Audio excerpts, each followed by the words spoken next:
오늘 우리에게 주신 말씀은 사도행전 1장 8절 말씀입니다. 하나님 앞에 공독해 올리겠습니다. 오직 성령이 너희에게 임하시면 너희가 능력을 받고 예루살렘과 온 유대와 사마리아와 땅 끝까지 이르러 내 증인이 되리라 하시니라.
한계가 있습니다.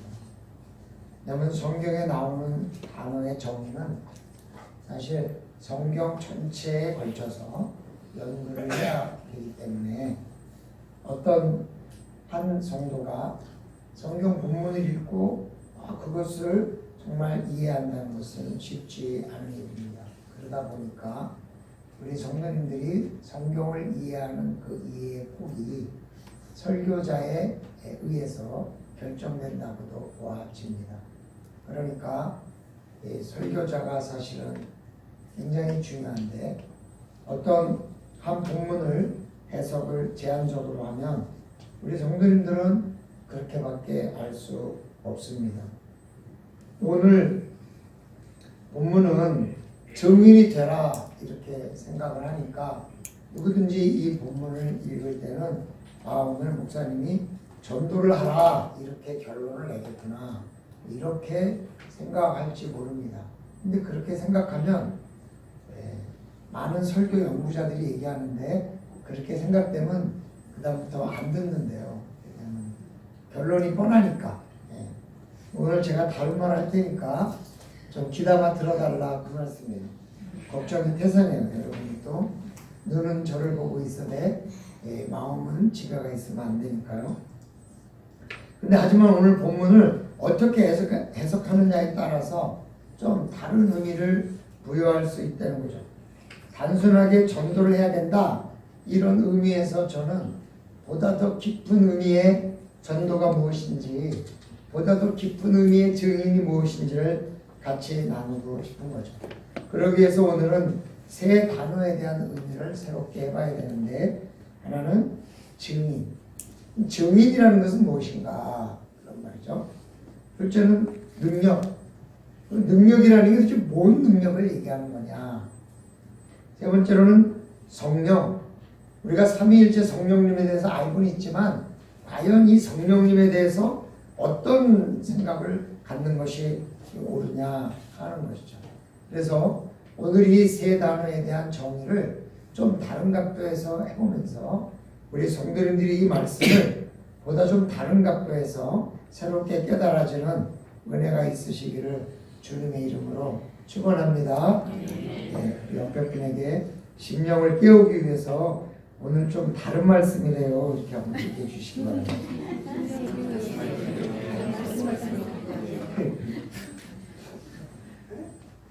이 말씀을 이해하려면 성령에 대해서 우리가 알아야 되는데 그 성령에 보면 성령은 내주, 말하자면 내 안에 들어와 계시는 성령이 있고 내주, 강하게 역사하는 성령이 있습니다. 강하게 역사한다는 것은 성령님께서 강력하게 역사해서 병을 고친다든지 저 이집트에 있는 어떤 마을처럼 성도들이 기도하니까 산이 뒤로 물러갔다든지 이런 기적적인 역사는 외주하는 성령님께서 갑자기 일으켜 주시는 기적과 같은 역사라고 볼 수 있습니다. 근데 우리가 예수를 믿고 세례를 받으면 그 세례받는 순간에 우리의 성령님이 우리 안에 내주하게 되십니다. 내주한다는 것은 내 생각과 내 지혜를 지배하신다. 그래서 우리 안에 우리에게 지혜를 주시는 거죠. 생각지도 못했던 말씀을 깨닫게 하시고 생각지도 못했던 또 내 죄를 깨닫게 하시고 이런 게 다 지혜입니다. 또 양심 있게 행동하게 합니다. 어떤 사람은 사람을 죽이고도 뻔뻔하게 그 사람과 함께 지체를 그 방 안에다 두고 사는 사람이 있는 반면에 우리는 누구에게 욕만 한마디 해도 가슴이 두근두근거리고 저 사람이 나한테 뭐라 그럴까봐 걱정이 되는 거죠. 이게 이런 양심을 갖는 것도 내주하는 성령님께서 우리를 컨트롤하기 때문에 제어하기 때문에 그렇게 되는 거죠. 또 예배도 하게 하시는 거죠. 예배를 오고 싶어하는 마음, 예배를 드리고 싶어하는 마음. 큰 교회로 사람들이 많이 가는 이유는 큰 교회가 좋아서라기보다는 누가 간섭하지 않아서라고 합니다. 그러면 어쩌다가 어디 멀리 가서 예배를 드리러 나름 찾아갔는데 갔더니 성도가 한 2명 앉아 있으면 고민이 되는 거죠. 그러면 목사님 축도할 때나 목사님 설교 후 기도할 때 도망 나가는 거죠. 끝나고 나서 뭐 자꾸 물어볼까 봐. 익명성이 잘 강조되면 오는 거죠. 그래서 목사님은 2명밖에 없는데 새로운 사람이 한 사람 왔으니까 얼마나 가슴이 뛰었겠어요. 그래서 도망갈까봐 설교하고 눈을 싹 뜨면서 기도했는데 이분은 뭐라고 할까봐 설교를 끝나고 얼른 도망가려고 기도합시다 하고 기도하는 순간에 눈을 떴는데 목사님하고 눈이 마주쳤대요. 그래가지고 일어나려고 그러다가 도로 앉았다 그래서 얼마나 웃었는지 몰라요. 하여간 그 익명성이라는 게 사람들이 예배를 드려야 되긴 하겠는데 부담스럽진 않게끔 그냥 예배만 드리고 싶은 사람들이 많기 때문에 그런 것이 보장되어 있는 큰 교회로 사람들이 많이 몰린다고 하는 거죠. 오늘 이 말씀을 들으면서 증인이 되리라 했는데 나는 전도를 못했다. 1년 내내 한 번도 내 입술에서 복음을 안 믿는 사람에게 복음을 전하는 일을 하지 못했다. 그러면 양심이 조금 찔려서 이 말씀은 오늘 그런데 제가 이 말씀을 의도적인 게 아니라 순서대로 온 거니까 저는 오늘 그런 걸 강조하는 거예요.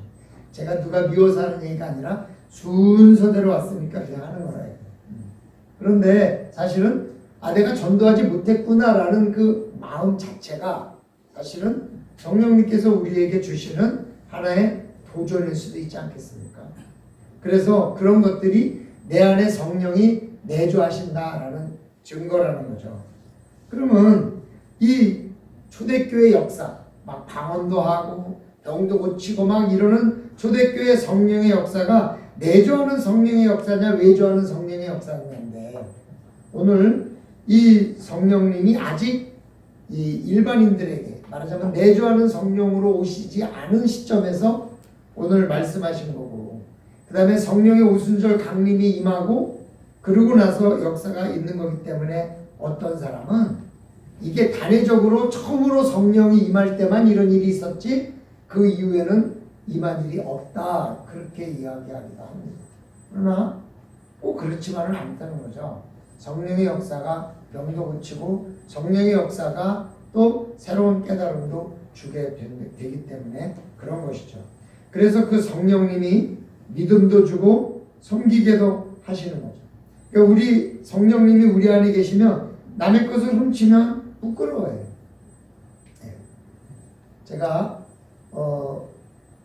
전철을 타고 그 신학교 다닐 때 전철을 타고 오면 막차를 타고 옵니다. 인천으로. 그럼 이제 저희 집이 그때 인천역 근처에 있었기 때문에 인천역까지 막차를 오는데 동인천에서 사람들이 거의 다 내리고 인천역까지 오는 사람은 몇 사람 없어요. 다 자는 사람이거나 술 취한 사람이거나 낙차니까. 그런데 이렇게 쭉 오는데 보니까는 의외로 물건을 놓고 내리는 사람이 많더라고요. 근데 비 오는 날 우산을 놓고 내려주면 얼마나 고마워요. 내가 그 우산을 가지고 내리면 되니까, 그죠? 근데 그거를 뛰어넘어서 좀 더 많이 놓고 내리기도 하더라고요. 가방도 놓고 내리고, 짐도 놓고 내리고. 근데 그걸 주워가는 재미가 상당히 쏠쏠한 거죠, 사실은. 왜냐면 동인천역에서 거의 다 사람이 내리고, 인천역까지 오는 사이에는 칸에 한두 명밖에 없는데 막차니까 대부분 자거나 술 취해 있거나 이런 사람이 많으니까요. 그런데 신학생으로서 그거를 가져가려고 하다가 하나님께서 네가 그러지냐 이러시는데 할 말이 있어야지. 그래서 사실은 갖고 오고 싶은 마음도 굴뚝 같긴 한데 가져올 수가 없는 거죠. 하나님께서 네가 그지냐라고 나에게 말씀해 주신 것은 내주하는 나의 성령이 아니겠어요? 나쁜 짓을 하면 심장이 두근거려서 고백하게 되고 또 기독교인으로서 부끄러운 일을 할 때 그게 무엇인지 알게 하시고 기독교인으로서 지켜야 될 윤리가 무엇인지를 알게 하시는 그분이 누구냐? 내 안에 내주하시는 성령님이라 이거죠. 그분이 뭐 기적과 같은 일을 일으켜 주지는 않더라도 그래서 오늘 성령님이 우리에게 임하시면 오직 오순절 성령의 역사가 오기 전에는 아무것도 일어나지 않았지만 성령이 내 안에 내주하시면 그 내주하는 성령님이 기독교인으로서 살아가게 하신다는 거죠. 그래서 성령이 임하시면 능력을 받는 거예요. 능력. 그러면 능력이 뭐예요? 기도하면 병이 떠나가는 능력, 직장을 못 구하던 청년이 직장을 얻고, 복권을 사기만 하면 척척 1등이 당첨되고, 뭐 기도를 하면 뭐 기도가 응답되고, 이런 것들이 성령의 역사 아니겠어요, 그죠? 성령님께서 도와주시는 역사죠. 그러니까 우리가 보통 능력하면 그런 걸 많이 생각하는 거죠. 그러면 우리 성도님들은 능력이 없는 사람 같아 보여요. 그러면 능력이 없으면 성령도 임하지 않은 건가? 이런 고민이 생기는 거죠.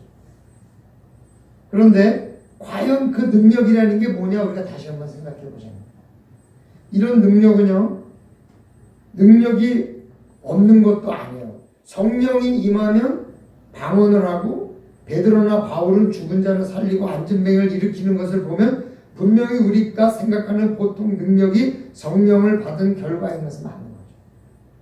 하지만 그것만이 성령의 능력이라고 하면은 사실은 그거는 좀 잘못된 것이죠.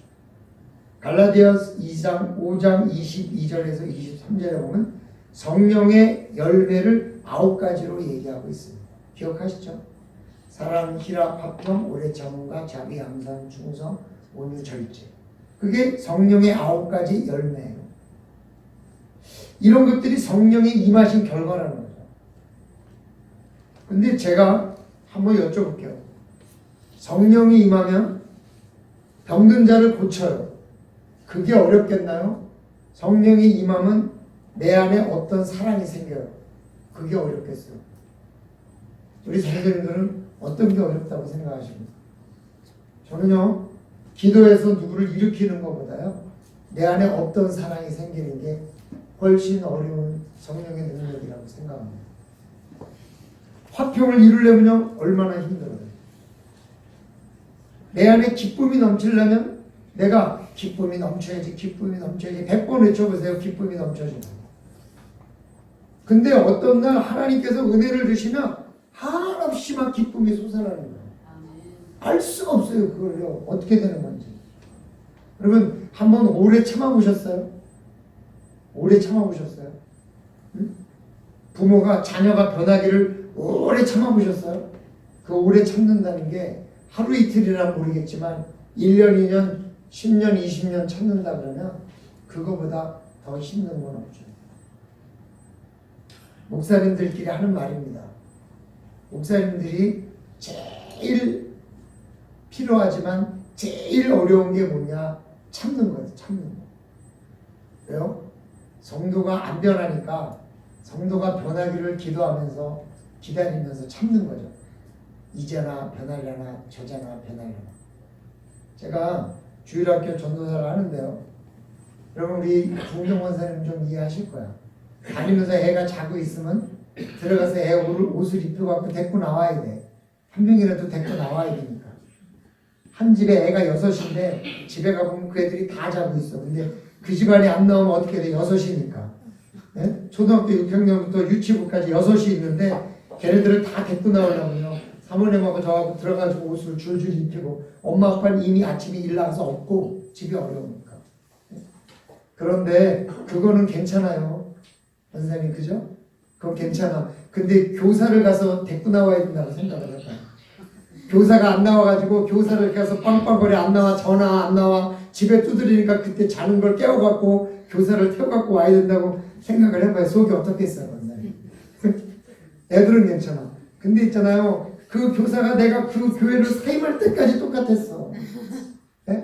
근데 사임하는 날 같이 점심 먹으면서 뭐라 그러는지 알아요? 내일부터는 이제 전사님 안 계시니까 제가 깨갖고 나와야 되겠네요. 이러는 거야. 진작하지 진작. 내가 벌써 2년을 그 교사를 깨우느라고 고생을 했는데 와, 그 이후에는 잘 깼겠지 설마. 그렇게 생각을 하는 거예요. 그런데요, 여러분 목회를 10년, 20년, 30년, 40년 목회하신 분이 도대체 안 변하던 사람이 떠나는 날 변하겠다고 생각을 얘기를 해봐요. 그럼 얼마나 속이 터지겠는가. 예?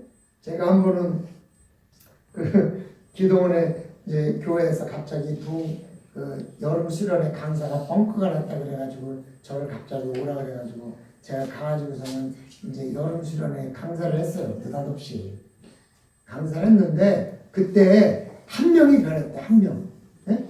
그 그 한 명이 누구냐면 그 교회 개척 때부터 지금까지 나오는 사람인데 개척 때부터 지금까지 변하지 않던 사람이 제 부흥회 때 그게 변했다는 거예요. 그래서 그 목사님은 저한테 아주 어마어마하게 감사해.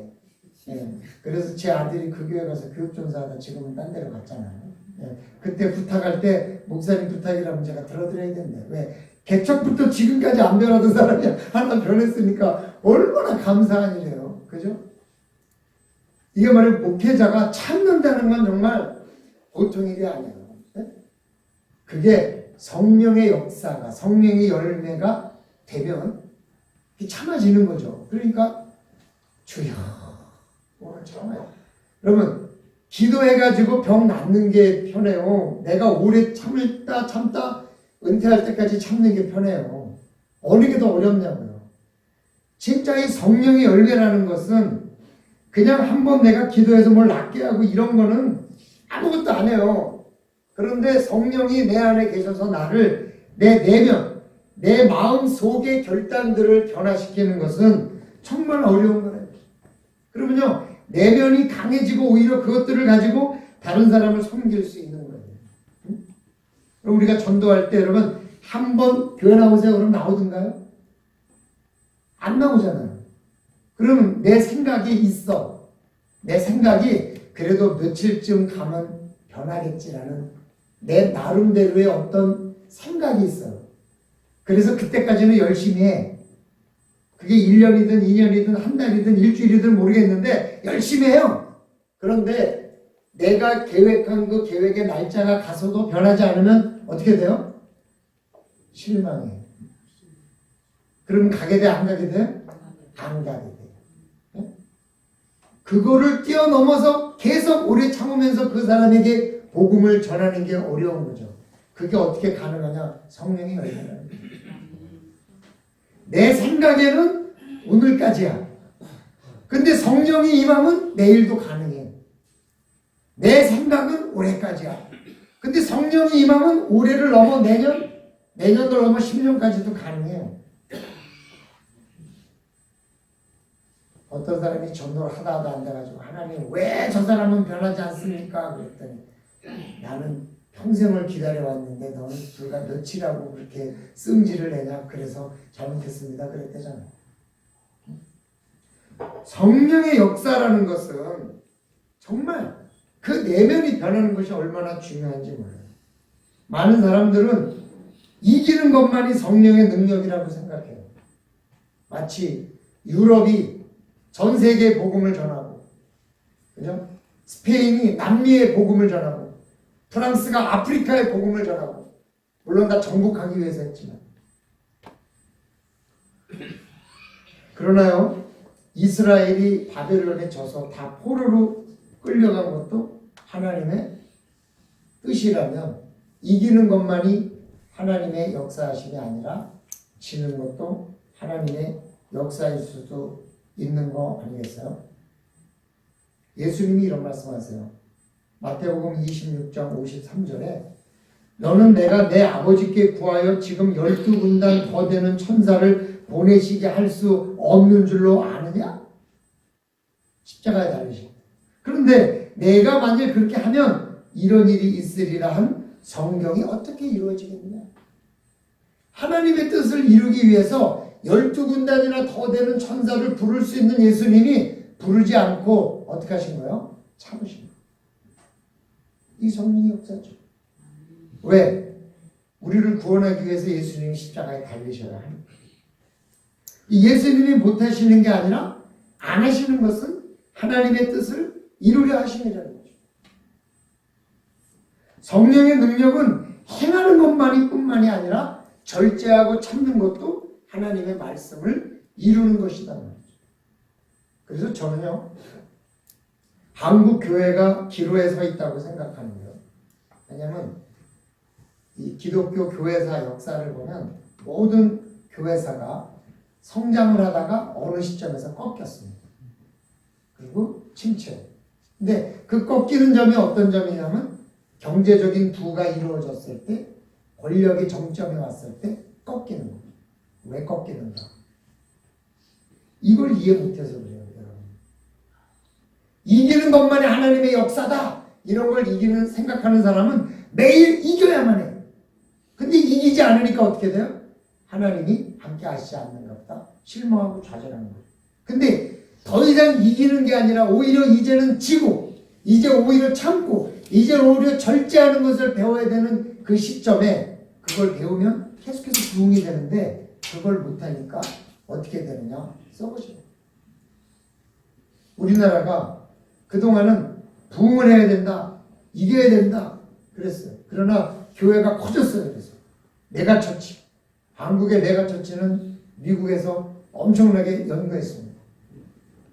근데요, 그 메가처치들이 계속 더 큰 메가처치가 되려고 할 때 이기는 것만 생각하는 거예요. 근데 이제 그게 아니라 이제 우리가 이만큼 커졌으니 이걸 가지고 절제하고 섬기고 봉사하는 일에 써서 오히려 줄여야 된다, 이런 생각을 가져야 되는 거죠.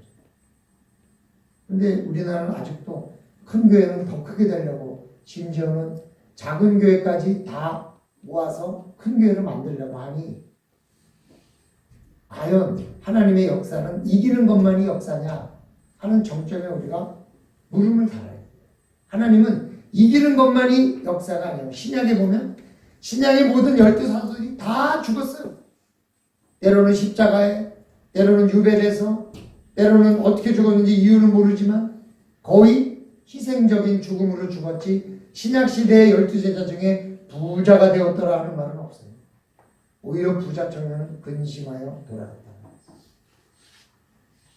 왜냐? 이제 그것은 목표가 아니에요.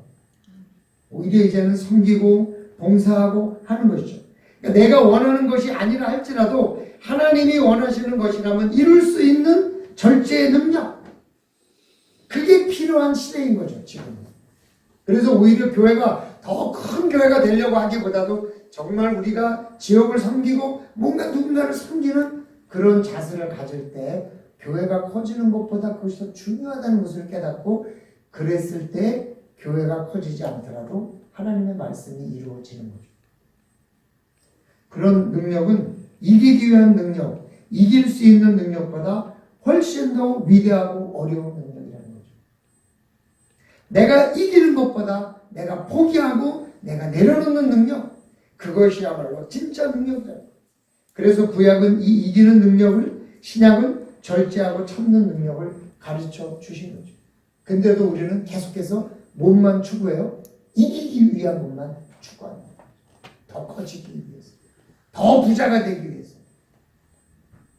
우리가 하나님 앞에 승리한다면, 먹고 살만하면 베풀 줄 아는 그런 자세도 필요합니다. 남의 것을 더 뺏으려고 하는 거죠. 근데 여러분, 어떤 부자가 얘기합니다. 한 번 부자가 돼서 돈의 맛이나 권력의 맛을 안 사람들은 그걸 내려놓기가 너무 어렵다.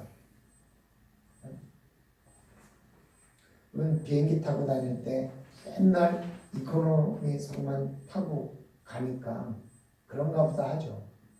근데 한번 비즈니스석을 타고 나면 이코노미석을 가면은 이코노미 병이 있잖아요. 병.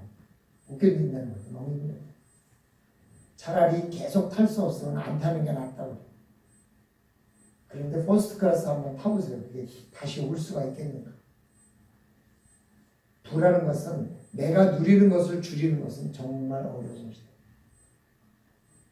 그래서 하나님께서 우리에게 주시는 능력은 이기는 능력보다 더 어려운 절제의 능력, 지는 능력, 섬기는 능력, 그게 진짜 능력이다. 그게 성령의 능력이라는 거예요. 많은 기독교 역사가 말해주듯이 우리도 이제는 계속해서 더 많은 것을 가지려고 이기는 능력을 구하는 것이 아니라, 이제 우리 것을 가지고 어떻게 베풀고 섬겨야 하느냐 하는 것을 이야기해야 된다는 시점에 온 거죠, 우리나라. 그런데 계속해서 더 이기려고만 하면 결국 그것이 쇠퇴하고 옵니다. 한국의 기독교는 마찬가지죠.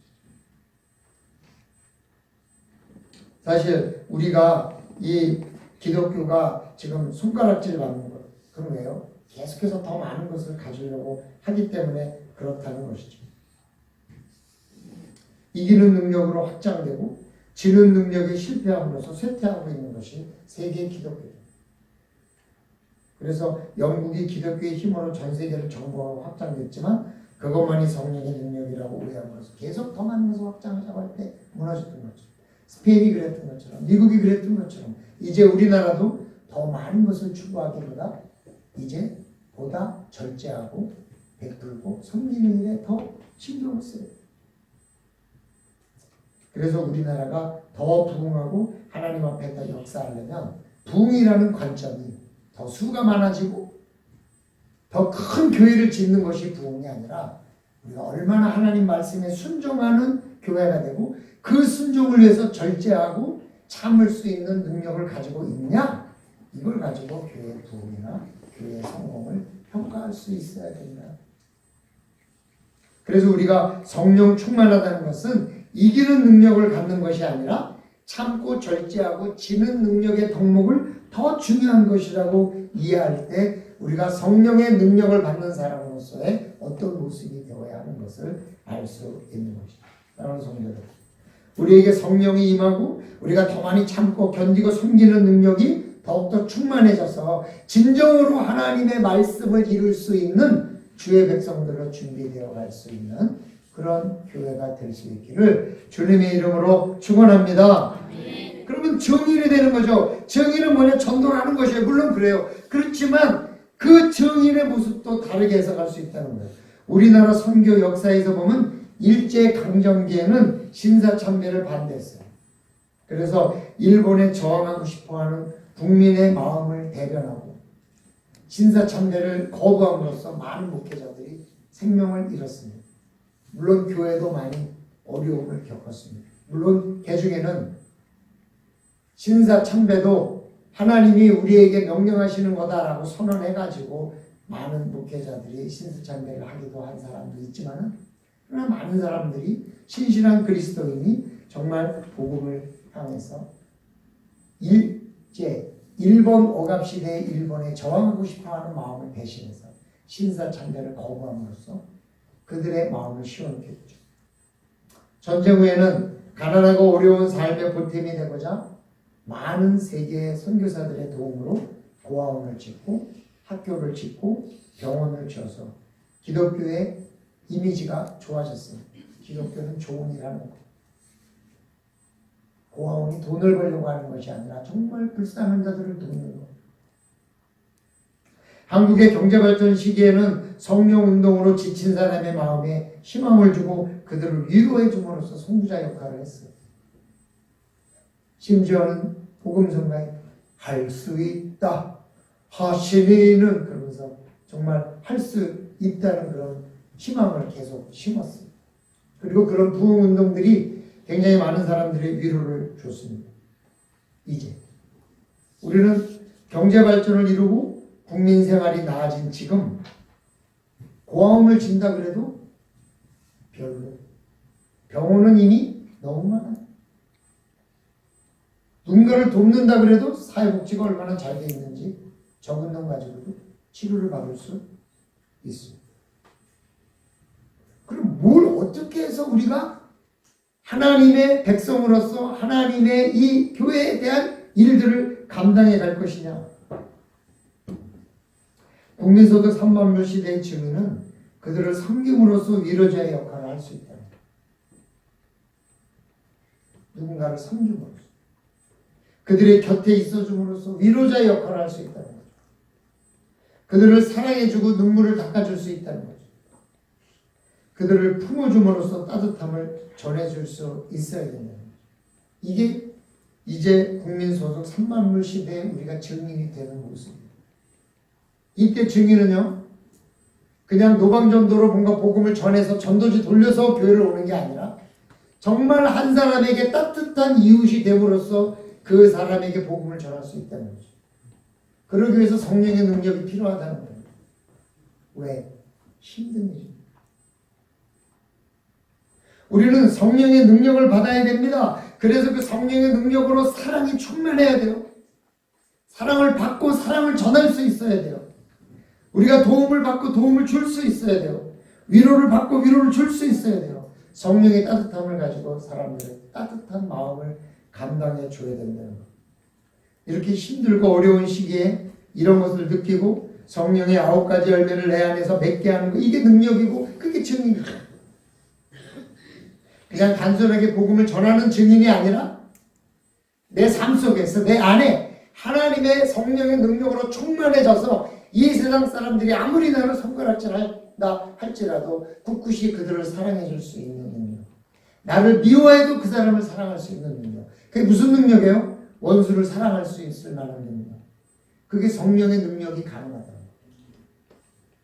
그런 성령을 받으시고 우리 안에 정말 그런 능력을 소유하고 그런 능력이 열매로 나타나. 그래서 우리는 그런 모습을 통해서 야, 쟤는 정말 기독교인 확실하다. 그런 증인의 모습이 복음을 전할 수 있고 그들을 위로할 수 있지 않을까요? 물론 결정적인 순간에는 내가 복음을 전해야 하지만 그러지 않아가지고는 어렵다는 거예요. 그래서 어떤 교회는 장로님을 세울 때, 원사님을 세울 때 자기 이웃 10사람에게 권사가 돼도 되는지 장로가 돼도 되는지 확인서를 받아오라고 합니다. 왜? 이웃에게도 인정 못 받는 사람이 어떻게 인정을 받을 수 있겠냐. 그러니까 어떻게 되느냐, 도장 받아올 이웃에게는 최소한도 잘하는 거죠. 근데 그게 쉽지 않다 이거죠. 그게 가능한 성령의 능력인 거죠.